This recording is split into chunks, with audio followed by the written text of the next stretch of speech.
warahmatullahi wabarakatuh. Alhamdulillahi wahda, wassalatu wassalamu ala rasulillah. Sahabat Hidayah Official rahimakumullah. Pada kesempatan kali ini, kita akan memberikan beberapa amalan dalam kehidupan sehari-hari yang akan memberikan perubahan besar dalam hidup saudara sekalian, yang akan memberikan manfaat dan keajaiban apabila diamalkan secara istiqomah. Apa sajakah amalan tersebut? Nah, untuk yang pertama, sholat tahajud 2-8 rakaat setiap malam. Manfaat sholat tahajud sangat luar biasa untuk seorang muslim. Bahkan, sholat tahajud dianggap sebagai ibadah sholat sunnah yang paling istimewa. Telah disebutkan di dalam Al-Quran bahwa sholat tahajud dapat membuat orang yang mengamalkannya diangkat ke tempat yang terpuji di mata Allah Subhanahu wa Ta'ala. Selain itu, manfaat sholat tahajud juga dapat membuat doa akan terkabul, penghapus dan pencegah dosa, jembatan untuk masuk surga, dan amalan yang akan membantu di akhirat. Yang kedua, mandi sebelum subuh. Mandi ternyata bukan hanya ritual membersihkan diri, tetapi juga dapat mempengaruhi kesehatan, terutama jika melihat manfaat mandi sebelum subuh. Yang ketiga, sholat sunnah fajar. Keutamaan sholat fajar sebagai amalan sunnah sangat menakjubkan. Melaksanakan sholat ini bisa memperoleh pahala yang tak terbatas, lebih baik dari dunia dan seisinya, sampai mendapat cahaya di hari kiamat. Sholat fajar selalu ditunaikan oleh Rasulullah SAW menjelang sholat wajib subuh.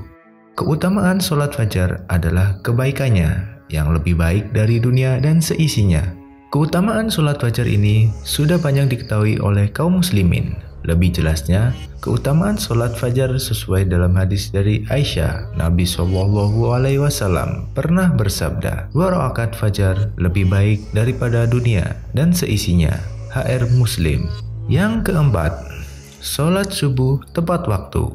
Dengan sholat subuh, seorang muslim akan mencapai kebahagiaan, keamanan, dan ketentraman jiwa, serta akan mendapatkan ridha Allah Subhanahu wa Ta'ala di dunia dan di akhirat. Selain itu, menjauhkan jiwa dari amarah yang buruk, serta memastikan menjadi golongan ashabul yamin, yakni orang-orang yang beriman. Melaksanakan sholat subuh juga menjadi bukti benar atau ikhlasnya keimanan seseorang hamba, serta menjadi pembeda dengan orang-orang munafik. Orang yang berat dalam melaksanakan sholat subuh dan isya adalah ciri dari orang munafik. Orang yang menunaikan sholat subuh juga akan mendapatkan keberkahan dalam rezekinya, serta keberkahan juga pada waktu paginya. Yang kelima, mengaji sebelum matahari terbit.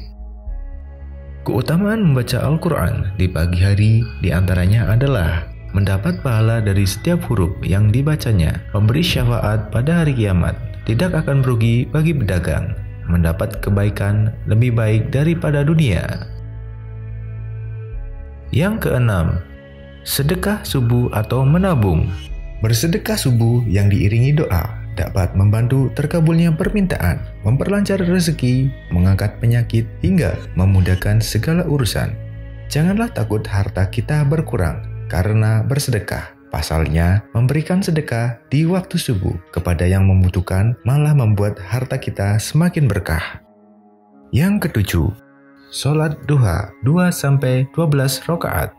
Bersedekah subuh yang diiringi doa dapat membantu terkabulnya permintaan, memperlancar rezeki, mengangkat penyakit, hingga memudahkan segala urusan.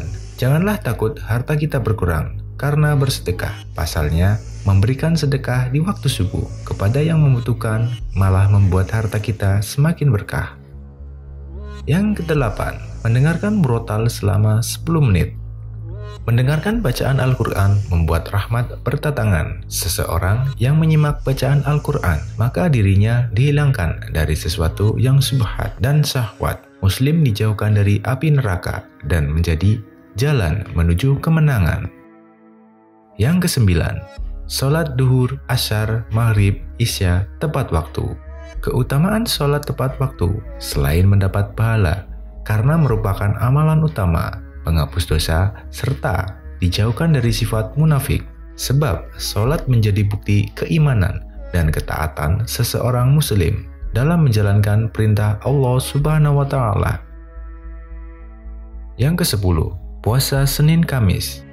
Keutamaan yang didapatkan umat muslim apabila melakukan puasa Senin Kamis adalah menghapus kesalahan dan meninggikan derajat. Selain itu, hari Senin dan Kamis merupakan hari amalan diangkat di hadapan Allah Subhanahu wa taala, sehingga alangkah baiknya digunakan untuk berpuasa. Yang ke-11, membaca surat Al-Waqiah setiap hari.